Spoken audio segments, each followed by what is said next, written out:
Hello and a very good evening. You're watching the news at 6 on Rajya Sabha television with me, Frank Pereira. Here are the headlines.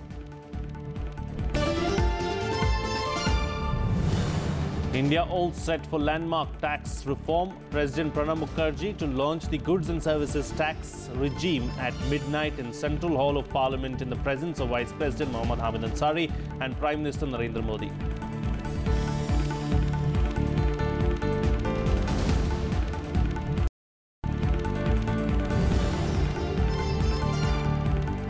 Opposition parties including the Congress, left Trinamool Congress and the RJD to boycott GST rollout event, but the Janata Dal United, which is supporting the NDA for the presidential polls, will attend it.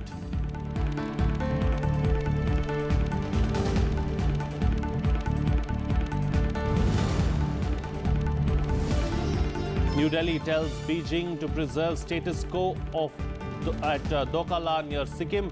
China's refusal had made Indian soldiers stop encroachment and construction of a road in the area.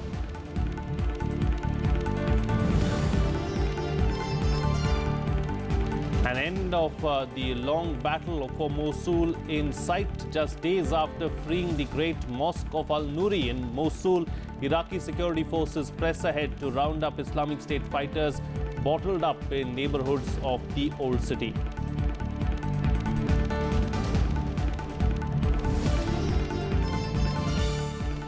Well, India will move to a one tax, one nation regime as the ambitious goods and services tax is rolled out at midnight. The event will take place at the Central Hall of Parliament and will be attended by the President, Vice President, Prime Minister and other top dignitaries. Congress and left parties are boycotting the rollout ceremony. However, the opposition is divided with the SP, NCP and JDU attending the event. Here are the details. The goods and services tax will be officially launched at midnight in the Central Hall of Parliament by President Pranab Mukherjee. Vice President Mohammad Ansari, Prime Minister Narendra Modi, Lok Sabha Speaker Sumitra Mahajan and former Prime Minister H.D. Deve Gowda are among the top dignitaries attending the event. 2 short films on GST will be screened at the occasion. The hour-long event will begin at 5 minutes to 11 tonight and end at 5 minutes past midnight. Some of the opposition parties, including the Congress, the left parties, Trinamool Congress and the RJD have decided to boycott the midnight event. However, the Janata Dal United, which is supporting the NDA for the presidential polls too, will attend the event. Another opposition party, the NCP, will also be present at the launch. The event will be attended by party chief Sharad Pawar.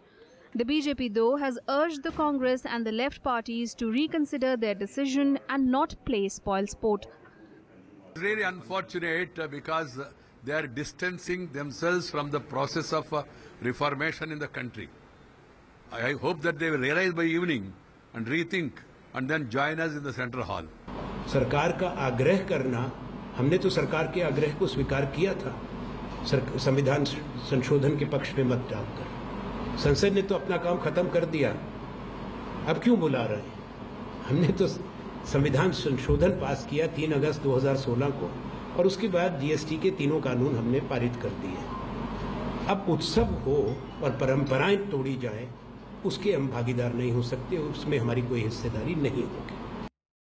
First proposed in 2003, GST will replace a number of indirect taxes with a unified tax regime.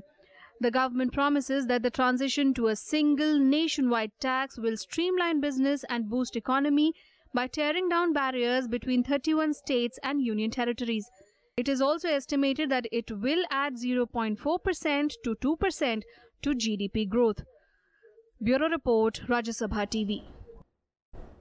Well, tonight India will implement the biggest reform in indirect taxation with a single common goods and services tax that will come into effect in 28 states except Jammu and Kashmir. This common tax will subsume most of the indirect taxes on production, sales and supply of goods and services within the country and will cover all the stages of transaction. Rajya Sabha TV helps you understand this tax reform. Despite being a single unified nation, India was divided into multiple tax jurisdictions. It was not a single market for production or the supply of goods and services. India had 3 statutory authorities: the central government, the state governments and the local bodies or municipal councils. levying and collecting multiple taxes on the production, sale and supply of goods and services. For instance, the central government levied excise duty on the production of goods, but it also levied central sales tax on the interstate sale of goods. Also, under the Constitution, the central government was exclusively empowered to levy and collect service tax on the supply of services like telephone and mobile bills, courier and transportation services, finance services, air travel and dining in restaurants and hotels, among others. State governments, on the other hand, levied VAT, the value-added tax or the sales tax on the sale of products within their states. Finally, municipal councils and local bodies levied entry tax or octroi on the entry of vehicles in their area. In our country, we have two sort of taxes. One is direct tax, that is income tax. Second is indirect taxes like sales tax, VAT, octroi. Now all the indirect taxes have been clubbed into one tax, which would be called GST from now. Now, how would GST impact us? GST would make life more efficient, more smooth, more fast for a businessman or a person who is trading or manufacturing. Basically, GST would increase the GDP of the country and it would increase growth. The multiplicity of taxes not only resulted in cascading taxes, but their implementation also became slow and complex. What it did on the ground was to hamper the smooth movement of raw material and finished products across the country, which in turn inhibited the growth of businesses. Krishna Tripathi report for Rajya Sabha Television. Well, to overcome the problems of multiple authorities and different taxes, the concept of a single common goods and services tax administered jointly by both the states and the centre was mooted in the last decade. The outcome was intended to be one nation, one tax. The process of having a single unified tax structure, however, was fraught with many challenges as it required changes in the constitution that needed to be approved by 2/3 majority of both Lok Sabha and Rajya Sabha and subsequently ratified by at least half of the state assemblies. Given the fractured nature of Indian politics, this was considered almost impossible. However, over a decade of efforts by the two UPA governments and the present NDA government eventually bore fruit. And in May 2015, the Lok Sabha passed the Constitutional Amendment Bill, while the Rajya Sabha did so in August 2016. The bill was then retransmitted to Lok Sabha with the amendments made by Rajya Sabha that were approved unanimously by Lok Sabha on 8th August 2016. This has ensured the implementation of the GST in its present form.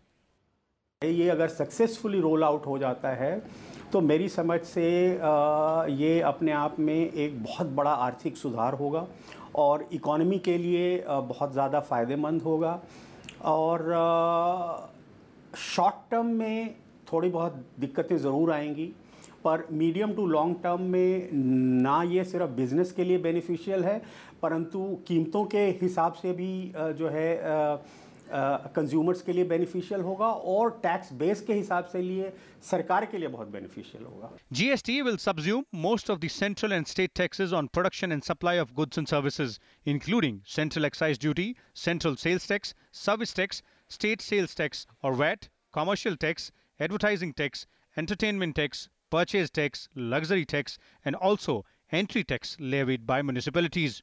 Krishna Tripathi's report for Rajya Sabha TV. Well, Prime Minister Narendra Modi was in Gujarat earlier on Friday, where he addressed the inaugural function of Textiles India 2017. He hailed the industry's high efficiency and its large production capacity. Earlier, he was in Modasa in Aravali district, where he said he aspires to build a grand monument of Lord Buddha. Praising the textile industry's high efficiency and its large production capacity, Prime Minister Narendra Modi said it was being infused with the mantras of skill, scale, speed and zero defect and zero effect. India is today described as the bright spot in the global economy. It has emerged as one of the most attractive global investment destinations. This has been made possible by a series of sustained policy initiatives. The Prime Minister added that the textile industry is the second largest employer in the country after agriculture. He also urged manufacturers to catalogue and map clothing diversity to earmark strengths and specialties of each state or region.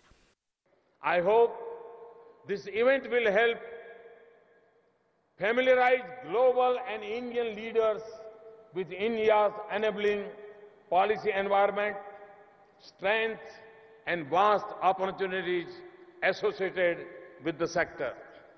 Earlier, the Prime Minister was in Gujarat's Aravali district, where Buddhist relics were recently found during an excavation.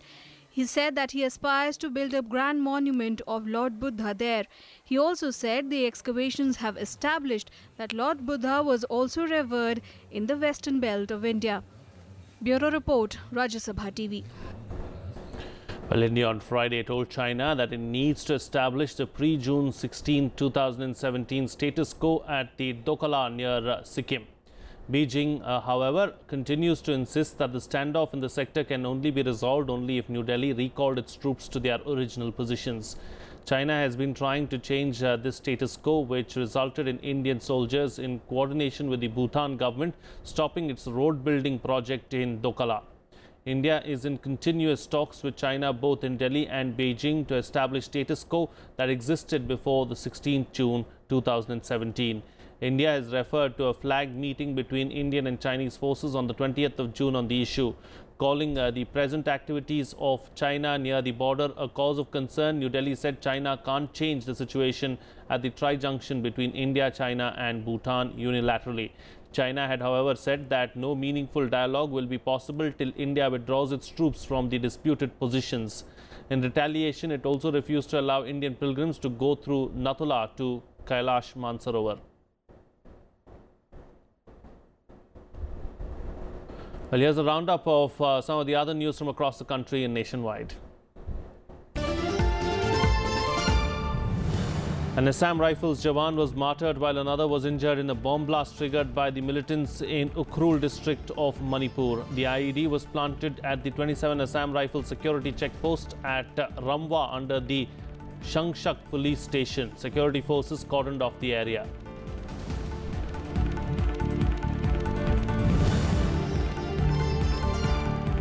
The BSE Sensex and Nifty erased early losses and ended higher today. The BSE index ended 64.09 points or 0.21% higher at 30,921.61, while the NSE index closed up 16.8 points or 0.18% at 9,520.90. The stock movements come ahead of the rollout of the GST, which is expected to benefit some consumer goods firms while offsetting declines in sections or other sectors like autos that would be hit.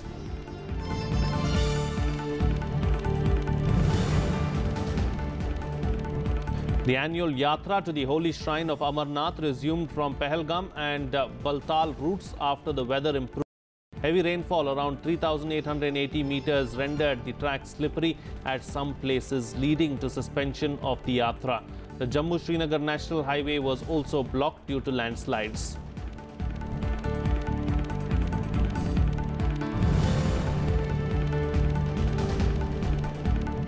Indigo expressed interest to buy a stake in the national carrier Air India Limited. It gave a boost to the government's plan to sell the unprofitable company saddled with almost $8 billion of debt. The interest came just a day after the Union Cabinet gave its nod for Air India's disinvestment. But Indigo has said if it is not profitable, it will not embark on the journey.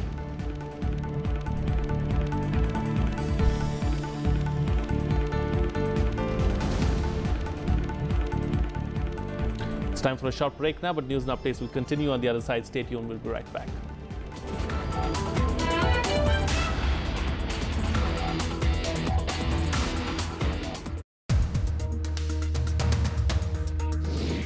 Finance Minister of West Bengal, Amit Mitra, says that it's going to hamper the cause of the small and the medium-sized traders. How will it? You see, when people have lost all arguments against GST, they go and rely on the small.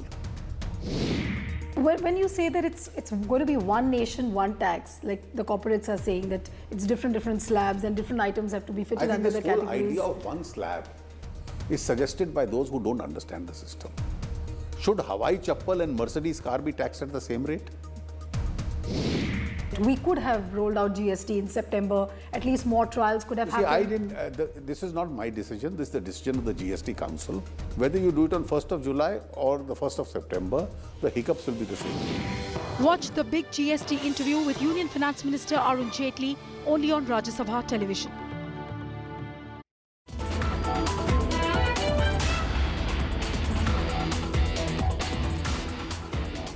Welcome back. You're watching Rajya Sabha television. Well, Iraqi security forces on Thursday recaptured the site of the destroyed Great Mosque of Al-Nuri in Mosul from the so-called Islamic State. The long battle for Mosul is expected to end in the coming days, with the remaining Islamic State fighters holed up in just a handful of neighborhoods of the old city. There's a report.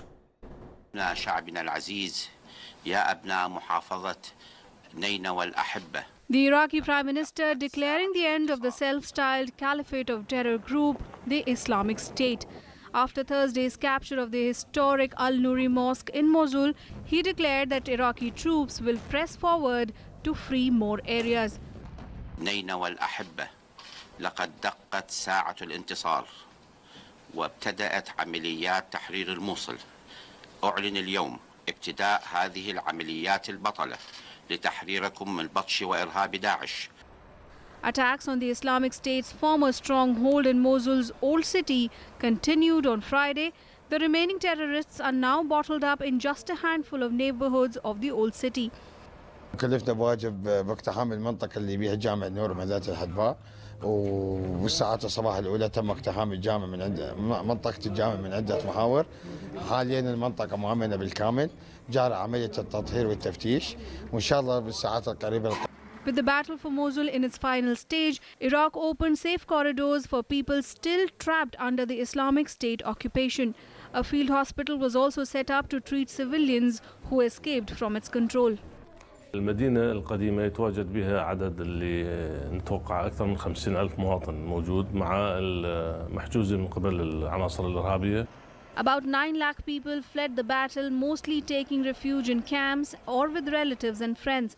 Those trapped in the city suffered hunger and deprivation as well as death or injury. يعني عندنا الماء والأكل وماكو خدمات وماكو أي مسؤول بقى بالمستشفى، فاضطرينا يعني نرجع نسعف نفسنا. A US-led international coalition is providing air and ground support to the offensive, attacking from different directions. The cost of the battle has been enormous. In addition to military casualties, thousands of civilians are estimated to have been killed. Over the course of these past 2 years, a coalition of more than 60 nations has united to defeat ISIL. We have conducted tens of thousands of precision strikes to support Iraqi operations. We've trained and equipped more than 54,000 Iraqi forces. And we've supported our Iraqi partners as they fought to liberate their country. Even though the Islamic State will still control territories west and south of the city, the fall of Mosul will in effect mark the end of the caliphate. Its capital in Syria, Raqqa, is also besieged by a US-backed Kurdish-led coalition. Bureau Report, Rajya Sabha TV. Well, US-backed forces say that they have fully encircled Islamic State fighters in the Syrian city of Raqqa, the capital of the group's self-proclaimed caliphate. The Syrian Democratic Forces, an alliance of Kurdish and Arab fighters, say that they have now sealed off escape routes to the south. The Syrian Observatory for Human Rights Monitoring Group also confirmed the last route out of the city had now been cut off. It is noteworthy that IS seized Raqqa in early 2014 and established its headquarters there. The SDF has been gradually advancing on the city since November and launched an offensive to take it on June 6th. The coalition says that the recapture of Raqqa will deliver a decisive blow to the caliphate proclaimed by IS in June 2014. Meanwhile, the UN says at least 173 civilians had been killed in Raqqa this month and that up to 1 lakh people are trapped by the fighting there.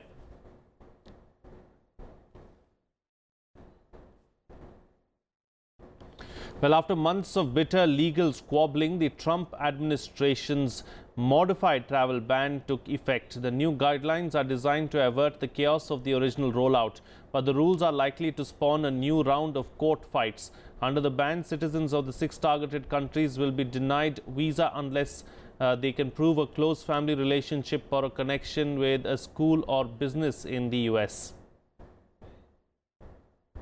This is the protection of the nation from foreign terrorist entry into the United States.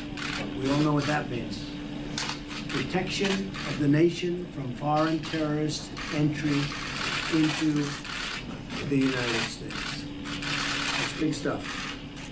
After months of winding through the courts, US President Donald Trump's travel ban comes into effect. This after the country's Supreme Court on Monday partially restored the ban. For entry into the United States, applicants now must prove a bona fide relationship with a US person or entity. If a close relationship is not established, one is banned for 90 days if from Libya, Syria, Iran, Somalia, Yemen and Sudan, and 120 days if one is a refugee from any country. The creation of the terminology of the bona fide relationship has really only spread more across the board to provide uncertainty for people who are the most vulnerable across the world. And right now, the world is watching us. The world is watching the United States of America. And what they are saying is, we thought that that was the country for opportunity and justice for all, but it does not seem that way. However, the officials say that visas that have already been approved will not be revoked. Authorities have assured that the implementation would be smooth, unlike the turmoil that greeted the original travel ban. US customs officers, lawyers and immigration officials will be at the country's airports to observe the ban's implementation. However, groups like Amnesty International have dispatched monitors to airports to observe whether anyone was being denied entry. Rights group also suggests that more legal battles are to come. A ban like this really hurts the family structure, especially when the State Department or the government or the Trump administration is now trying to define exactly what a family is. And, I don't really think that the government is really in a position or should be in a position to do so. As you all know, we're the plaintiffs in the IRAP v. Trump case, and come October, we are confident that we will prevail, that we will be able to give that voice to those in need. On the campaign trail, then candidate Donald Trump called for a total and complete shutdown of Muslims entering the United States. The original travel ban in January was imposed with no notice in an executive order, putting travelers in limbo. It was later put on hold by the country's lower courts. On Monday, the country's top court restored the ban partially, but will hear further arguments in the case in October. Bureau Report, Rajya Sabha TV. Here's a roundup of the other developments from across the world in Global Buzz.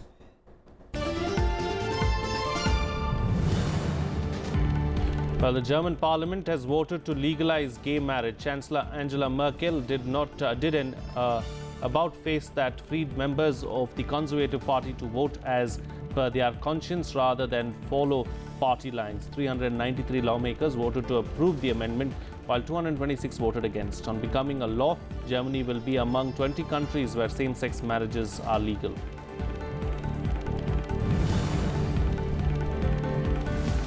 China on Friday strongly protested US plans to sell $1.4 billion worth of arms to Taiwan, demanding that the deal be cancelled. The sale would severely damage China's sovereignty and security interests and run counter to Washington's commitment to a one China policy.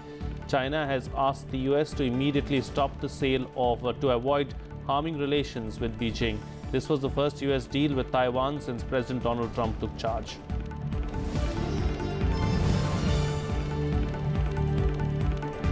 Chinese President Xi Jinping inspected more than 3,000 People's Liberation Army troops in Hong Kong. Xi's visit to the Sheikh Kong barracks of Hong Kong's new territories came on the second day of his first trip as president to the financial hub, where he is marking the 20th anniversary of the city's handover from British to Chinese rule. The garrison includes between 8,000 and 10,000 personnel, including infantry and special forces troops.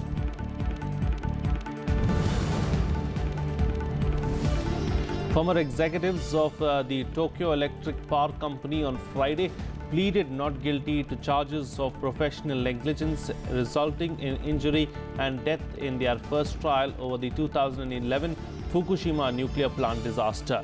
The accusations against the former chairman of TEPCO and two former vice presidents of TEPCO were filed by Fukushima residents and anti-nuclear activists who hope the trial will shed more light on the world's worst nuclear disaster.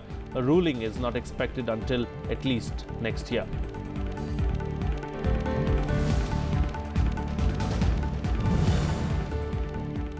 Well, the third one-day international match between India and West Indies will be played at the Sir Vivian Richards Stadium in Antigua shortly.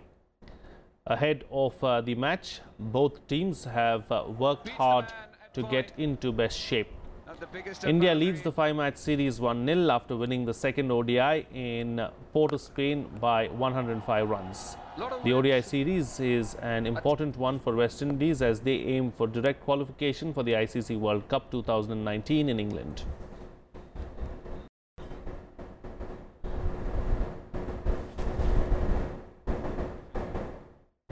Baki.